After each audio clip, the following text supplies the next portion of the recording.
We want justice. We want justice. We want justice. We want justice. आजाद क्यों? आजाद क्यों? आजाद करो, आजाद करो।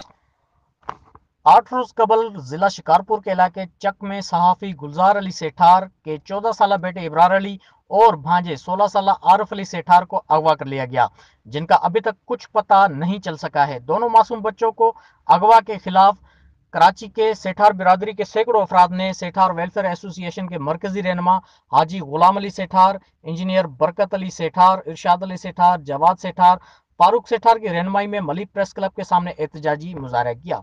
उस मौके पर सेठार वेलफेयर एसोसिएशन के रहनुमा हाजी गुलाम अली सेठार ने सहाफियों से गुफ्तगू करते हुए कहा कि शिकारपुर का सहाफी गुलजार सेठार के 14 साल बेटे 7वीं जमात के तालिब इल्म इब्रार अली सेठार और भांजे 16 साल मैट्रिक के तालिब इल्म आरिफ अली सेठार को 8 रोज कबल अगवा किया गया था, जिनका इस वक्त तक कुछ पता नहीं चल सका है। एसएसपी शिकारपुर और चक पुलिस खामोश तमाशाई बनी हुई है। मासूम बच्चों की जिंदगियां खतरे में हैं। उन्होंने कहा कि इससे कबल 1 माह कबल यार मोहम्मद सेठार को अगवा किया गया था, जिसमें पुलिस भी मुलव्वस थी। उन्होंने कहा कि जिला शिकारपुर बदअमनी का मरकज बन गया है, पर पुलिस कोई कार्रवाई करने के लिए तैयार नहीं। पुलिस अगवाकारों के साथ मिली हुई है। शिकारपुर पुलिस की सरपरस्ती में अगवा की वारदातें उरूज पर हैं। उन्होंने मजीद कहा कि सहाफी गुलजार सेठार के बेटे और भतीजे को जब तक बाजियाब नहीं कराया जाता, तब तक सेठार बिरादरी की जानिब से सिंध भर में एहतजाज का सिलसिला जारी रहेगा।